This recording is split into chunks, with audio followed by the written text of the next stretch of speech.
Good morning. তো আজকে আমি আমার বকবকটা সকাল থেকে স্টার্ট করছি। তো এখন বাজে একদম 8টা। ঘড়ির কাটায় কাটায় এখন 8টা বাজে। আমার আজকে আমি ঘুম থেকে উঠেছি 6:30। তো বাসি কাজ সব হয়ে গেছে, নিজেও ফ্রেশ হয়ে গেছি, ব্রাশ হয়ে গেছে, সব কিছু কমপ্লিট। তো আমাদের গাছে তোমাদেরকে দেখিয়েছি একদম ফার্স্ট, আমাদের গাছে সুন্দর ফুল ফুটেছে। তো সেই ফুলগুলোকে তুলবো। আমার খুব একটা ফুল তুলতে ভালো লাগে না। গাছে যদি ফুল ফুটে থাকে সেক্ষেত্রে আমি গাছের দিকে তাকাচ্ছি এখান থেকে, এত সুন্দর ফুল ফুটেছে। তো গাছে ফুলটা ফুটে থাকলে দেখতে ভালো লাগে, কিন্তু কি হয় এই ফুলগুলো কি হয় ঝরে যায়। মানে আজকে ফুটেছে বিকালে কি সন্ধ্যার মধ্যে আবার ঝরে পড়ে যায়। তো তখন মনটা খারাপ করে যে ঝরে পড়ে গেল, তাহলে ঠাকুরের আসনে যদি সাজিয়ে রাখা হতো তাও তো দেখতে ভালো লাগতো। তো সেই জন্যই ফুলগুলো তুলবো। এদিকে কানচুরি ফুল আছে, এদিকে ছোটো ছোটো কি ফুল ওটা জানি না। তো চলো, বাবা আজকে এনেছে ডুমুর কুড়ে গাছ, একদম বসে বসে টুকটুক করে কাটতে হবে। দেখা যাক কী দিয়ে হয়। ডুমুর দিয়ে চিংড়ি মাছও খেতে ভালো লাগে, বাবা চিংড়ি মাছও এনেছে, আবার লাউও আছে। তো দেখি মা যেটা বলবে, লাউ চিংড়ি খাবে না ডুমুর চিংড়ি খাবে। আর আজকে সোনাকে নিয়ে আবার হেলতে যেতে হবে, ওকে দুটো আবার আসতে ইঞ্জেকশন হবে। আর ও দিলে না, অন্য বাচ্চা কি হয় ইঞ্জেকশন দিলে সেই দিনটা খুব কান্নাকাটি করে। তো ওকে তো আমি দুটো ইঞ্জেকশন আগে দেওয়া হয়ে গেছে। তো দেখি কি, ও যতটা এমনি দুষ্টুমি করে ইঞ্জেকশনটা দেওয়ার পরে ও ততটাই শান্ত হয়ে যায়, চুপ করে আমার কোলেই থাকে সবসময়, খুব নেতিয়ে পড়ে। আমার এত দেখে ও দেখে এত কষ্ট হয়, তো কিছু করার নেই, ওগুলো তো দিতেই হবে। তো আজকে যাব সকাল সকাল, আর বাচ্চা নিয়ে বেরোতেও ভীষণ ভয় করে। তো চলো দেখি। এসে দেখি মাই ফুলটা তুলছে, আর ওদিকটাতে গেছে, ওটা হলো বেল পাতা তুলতে। ছোট্ট একটা বেল গাছ আছে, ওটাকে শুধু পাতার জন্যই রাখা হয়।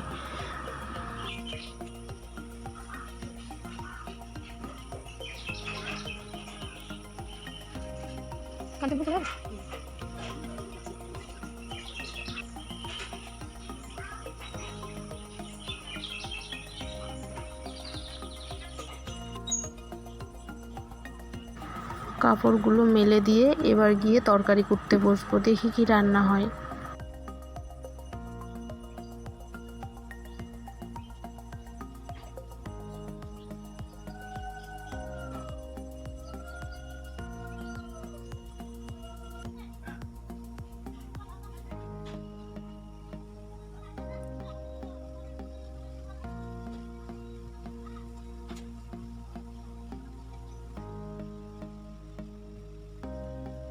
আজ রান্না হবে লাউ চিংড়ি। ডুমুর চিংড়িও হতে পারতো, কিন্তু টাইম নেই আজকে। মেন কথা আজকে বৃহস্পতিবার, তারপরে মনাকে নিয়ে হেঁটে যেতে হবে।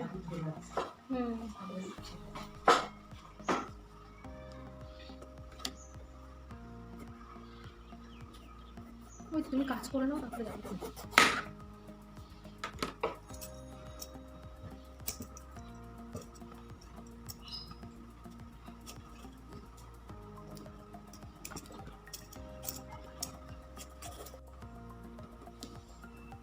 লাউয়ের খোসা কিন্তু খেতে খুব ভালো লাগে, তাই না? তোমরা কাউকে জানো না, লাউয়ের খোসা খুব টেস্ট। আর খেলেও কেমন ভাবে ভাজো, কিভাবে ভাজো।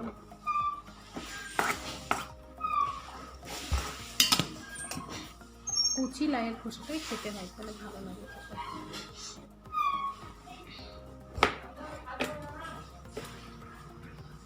তো চলো, লাউটা তো ধুয়ে কাটতে হয়, তাহলে লাউটা ধুয়ে নিয়ে আসার পর আবার কাটবো। ধুয়ে নিয়ে চলে এসেছি, মনা ঘুমাচ্ছে, এবার ওকে স্নান করাতে হবে, তারপরে বেরোতে হবে।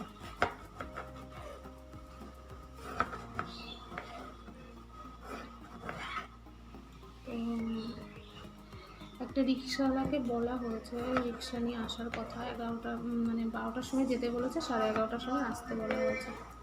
এখন জানি আসবে কিনা।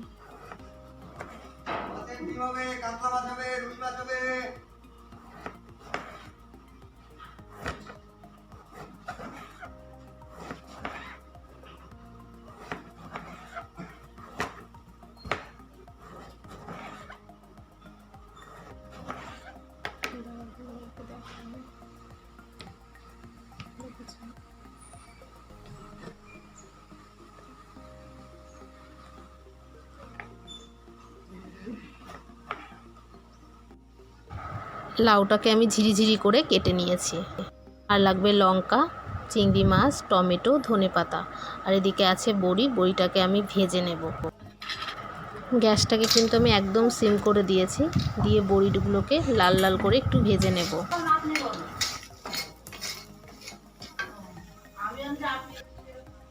এদিকে চিংড়ি মাছে লবণ হলুদ দিয়ে দিয়েছি, বড়িটাও ভাজা হয়ে গেছে। এবার আমি বড়িটা তুলে নেব।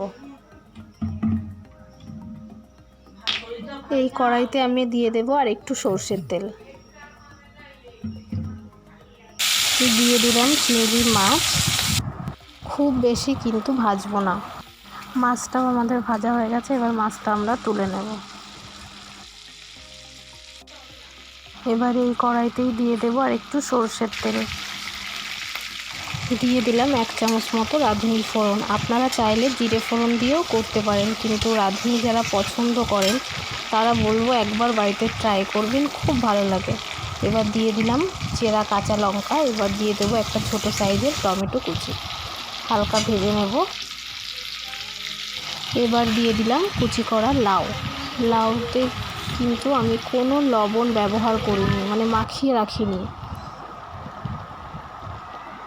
এবার দিয়ে দিলাম হলুদ আর দিয়ে দিলাম লবণ, ভালোভাবে একটু নেড়ে নেব। এবার আমি লাউটাকে ভালোভাবে কষিয়ে নেব। তো ঢাকা দিয়ে দিচ্ছি 5 মিনিটের জন্য। 5 মিনিট বাদে আবারও ফিরে আসছে। 5 মিনিট বাদে ফিরে এলাম। তোমরা দেখতে পাচ্ছ যে লাউটা দিয়ে কিন্তু অনেকটাই জল উঠে গেছে। তো এবার দিয়ে দিলাম আধা চামচ মতো চিনি। আপনারা চাইলে একটু বেশিও ব্যবহার করতে পারেন। এবার আমি দিয়ে দিলাম চিংড়ি মাছ। তো হালকা একটু জল জল থাকাকালীনই কিন্তু আমি চিংড়ি মাছটা দেব। তাহলে কি হবে, চিংড়ির যে ফ্লেভারটা আছে পুরো লাউয়ের মধ্যে মিশে যাবে। আর লাউটা হয়ে যাওয়ার পর চিংড়ি মাছটা অনেকেই ব্যবহার করে বা দেয়, সেটা আমি কিন্তু করি না। তো আবারও ঢেকে দেব। ঢেকে এইভাবে লাউটাকে সুন্দর করে কষিয়ে নেব। আবারও ঢাকনা খুলে আরেকটু নেড়ে নেব। লাউটা কিন্তু অনেকটাই হয়ে এসছে। আপনারা এই একই পদ্ধতিতে মাছের মাথা দিয়েও রান্না করতে পারেন। তো চলুন এবার দিয়ে দিলাম বড়ি ভাঙা। তো একদম রান্নার শেষেই কিন্তু বড়ি ভাঙাটা দেব, তাহলে মুখে বাঁধলে খুব ভালো লাগে। তো আর দিয়ে দিয়েছি ধনেপাতা। একটু হালকা নেড়ে চেড়ে কিছু সময়ের জন্য ঢাকা দিয়ে রেখে দেব। তো গরম ভাতের সঙ্গে জমে যাবে লাউ চিংড়ি। খুব সিম্পলভাবে কিন্তু রান্নাটা করলাম। যদি তোমাদের ভালো লাগে অবশ্যই আমাকে লাইক করবে, কমেন্টের মাধ্যমে জানাবে, বন্ধুদের সাথে শেয়ার করতে কিন্তু একদম ভুলবে না। আর পাশে থাকা একটি সাবস্ক্রাইব বাটন আছে, সেটাও প্রেস করবে। তারপরেই একটা বেল আইকন আসবে, সেটাও প্রেস করবে। তাহলে আমার নতুন নতুন আপডেট তোমরা পেয়ে যাবে। তো চলো, দেখতে পাচ্ছ আমার লাউ চিংড়ি একদম রেডি হয়ে গেছে। এবার মনাকে তেল মাখাবো। ভাত হয়েছে, লাউ দিয়ে মুগের ডাল হয়েছে, আর ওর মধ্যে গন্ধরাজ পাতা দেওয়া হয়েছে। তোমাদেরকে আমার চ্যানেলে আছে রান্নাটা, যদি তোমাদের মনে হয় তোমরা চেক করতে পারো। আমিও রান্না করে চলে এসেছি। আমি লাউ চিংড়ি রান্না করলাম, তোমাদেরকে তো দেখিয়েছি। এবার হবে আমরা রিভাঙ্কিকে তেল মাখাবো, ম্যাসেজ অয়েল হবে, অয়েল ম্যাসেজ হবে, তাই তো? তো রিভাঙ্কির অয়েল ম্যাসেজ হবে। চলো, আর আমি একদিন তোমাদেরকে দেখাবো যে আমি কীভাবে, মানে প্রপার কীভাবে অয়েল ম্যাসেজ করি। আজকে ওটা দেখাতে পারবো না, না হলে অনেকটা লং হয়ে যাবে। চলো। তাই না, আমরা তো অনেক দিন বেরোই না।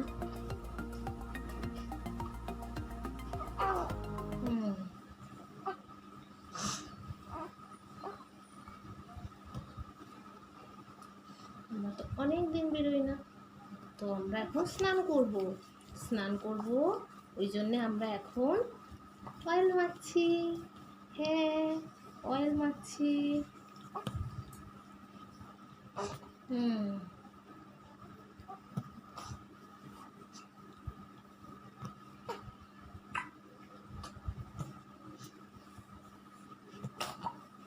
না না, sorry sorry sorry sorry sorry, disturb.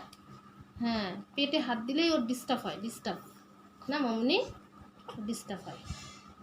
তো বলো, আমরা স্নান করে এসে তারপর তোমাদের সাথে আমি কথা বলবো। আমি তো রেডি হব। তো আমি কীভাবে রেডি হই, আমি কি জামা পরবো, আমার মামা যে জামাটা আমাকে দিয়েছে, তো আমি সেই জামাটা আজকে পরবো, ঠিক আছে? তো তারপরে আমরা তোমাদের কাছে এসে কথা বলবো। তো আমার মা জননী স্নান করবে, কিন্তু আমি স্নান করে যাব না, আমি এসে স্নান করব।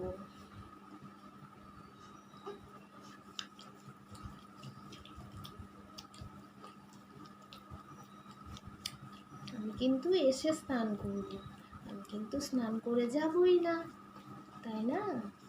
আর মামনিকে এসে আবার আমরা ড্রেসটাকে চেঞ্জ করে দেব।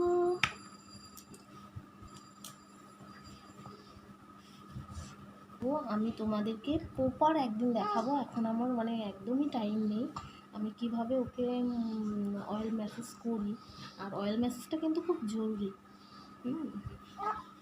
অয়েল ম্যাসাজটা খুব জরুরি, পুরো ডিটেলসে তোমাদেরকে দেখাবো, এখন নয়, পরে।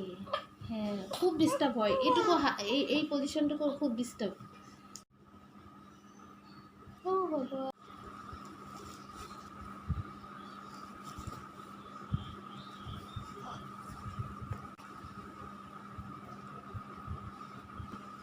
গলা উঁচু করো, গলাতে না দিয়ে দিলে হবে না মামা। চলো,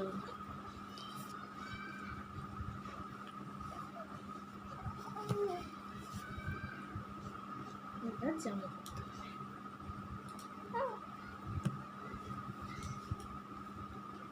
এই জামাটা পরতে একটু বিরক্ত বোধ হয়। হ্যাঁ হ্যাঁ, খুব কষ্ট হয় আমার মা। সরি সরি মাম্মা, সরি সরি। হ্যাঁ, এপাশে এপাশে এপাশে একটুখানি হলেই হয়ে যাবে।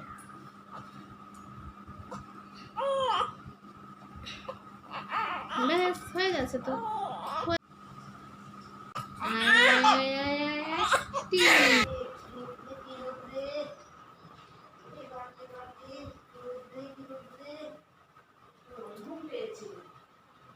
তো আমি রেডি হয়ে গেছি, রেডি হয়ে গেছি।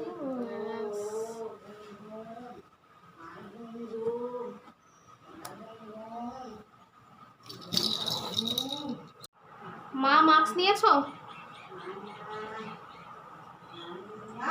মাস্ক নিয়েছো তুমি? তালা দেওয়া হয়ে গেছে মা? তালা দেওয়া হয়ে গেছে?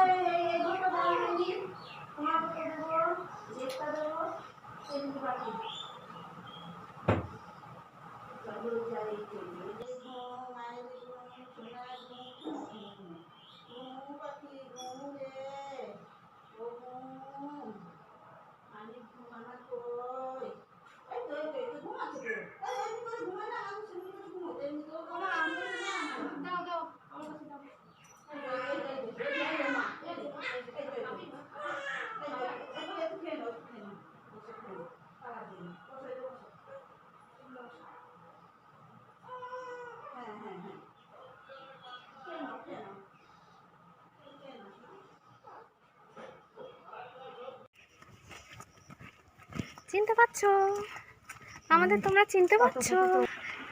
ঠাকুমার নাতনি তো ম্যাচ করেছে, তোমার ম্যাচিং করেছে তো মামনিটা। আমি তো বুঝতে পারিনি, আমাকে সাদা পরিয়ে তোরা দুজনেই ম্যাচ করেছিস। এখন তো কোনো কান্না করছিস না, এখন তো রোদে নিয়ে যাওয়া হচ্ছে, কাঁদছিস না তো? চল, তোকে হাঁটিয়ে নিয়ে যাবো, ভ্যানে আর নেবো না। হাসি হচ্ছে, ও তো বের করতে যাচ্ছে তো। হ্যাঁ, দেখো না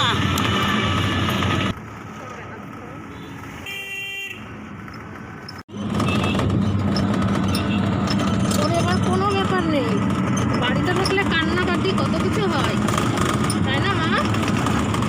ও বুঝতে পারছে বেড়াতে যাচ্ছি বেড়াতে যাচ্ছে, কিন্তু এ যে কি বেড়ানো, এক্ষুনি কান্না করে দেবে।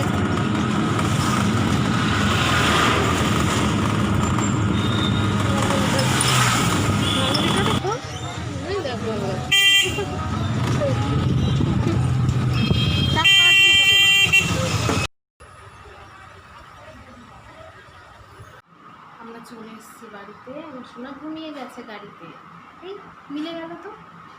আমরা চলে এসেছি বাড়িতে আর আমার সোনা ঘুমিয়ে গেছে গাড়িতে। আমার সোনা মাম্মা এখন বড় দিতে হবে, আর আমি তো স্নান করে যাইনি, এসেই স্নান করবো বলে স্নান করে যাইনি। আর মনাকে তো স্নান করিয়ে নিয়ে গেছিলাম, কারণ ওর একটা টাইম আছে 11:30, সরি 10:30 থেকে 11:30টার মধ্যে ও স্নান করে, তো ওই জন্য স্নান করিয়ে নিয়ে গেছিলাম। তো এখন একটু হালকা, আজকে রোদটাও তেমন নেই, হালকা রোদ, তো একটু হালকা গরম করে ওর মধ্যে এক ফোঁটা, মানে এক গরম ঠিক নয়, মানে ঠান্ডা যে ভাবটা ওইটাকে কাটিয়ে দিয়ে 1-2 ফোঁটা ওর মধ্যে ডেটল দিয়ে ওর গাটা পুরো মুছিয়ে দিয়ে ওর ড্রেস সব ডেটল জলে ধুয়ে দেবো। আর আমি তো স্নান করবো।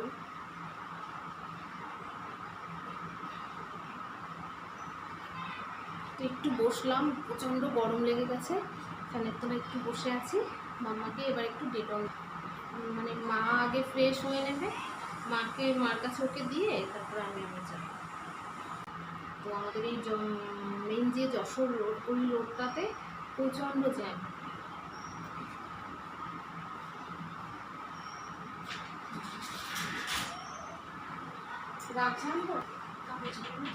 না ব্যথা হবে না দিলে ব্যথা হবে। তো ফ্রেশ আমার দিদি ফ্রেশ হবে এখন না ফ্রেশ মাথা দেবে মাথা স্নান হয়ে গেছে, ও মালিকে স্নান হয়ে গেছে। আচ্ছা আচ্ছা আচ্ছা আচ্ছা এমনি একটু এই তো ঠিক আছে না না হয়ে গেছে হ্যাঁ বুকটা মুছে দিই। না না ঠিক আছে তো জামা তুমি আর কি করবা পাগলি মুখবা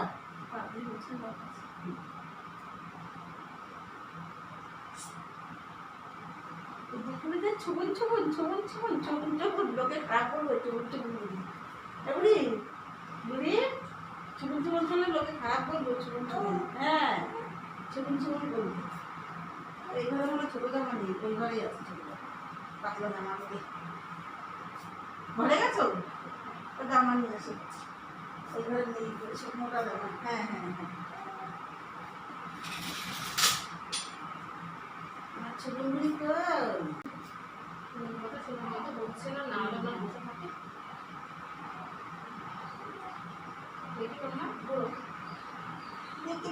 দেখি সাজু গুজু কাজে কে বলছো না বলছো না কি গোদন দিদি গোদন কই হ্যাঁ গোদন দিদি আজ বেরি করতে গেছিলে, দাদাই আসলে বললো দাদা আমি জিজ্ঞাসা করে বেরি করতে গেছিলাম। হ্যাঁ কত দেশ দেখে এলাম, কত গাড়ি ঘুরে এলাম। হ্যাঁ না বুঝলো এটাই না হাতটা সরো, হ্যাঁ তুমি আর ঠাকুমা রেডি হয়ে গেছে, এবার আমি স্নানে যাবো। দেখি যাও ক্যামেরার দিকে ঘোরাও। এই হ্যাঁ কেমন সেজেছে দেখো একটুখানি মামা, দেখি জামাটা কেমন হচ্ছে। তুমি তো আজকে নতুন করলে, এই সব সুতির জামাটা তুমি আজকে নতুন করেছো, তাই না? দেখিয়ে দাও। বাহ একদম সুন্দর হয়ে গেছে। এই দেখো মাম্মাটাকে দেখো, এই দেখো আমার মাম্মাটা সাজু গুজু ফ্রেশ সব কিছু হয়ে গেছে, এবার আমার ফ্রেশ হওয়ার পালা। কথা বলো, হাসো দিদি হাসো। তো চলো আবার পরে কথা বলবো আমি। এবার সব কিছু ধুতে হবে, মালিকের ড্রেস, আমার ড্রেস, সব কিছু ধুয়ে আবার তোমাদের সঙ্গে পরে কথা বলবো।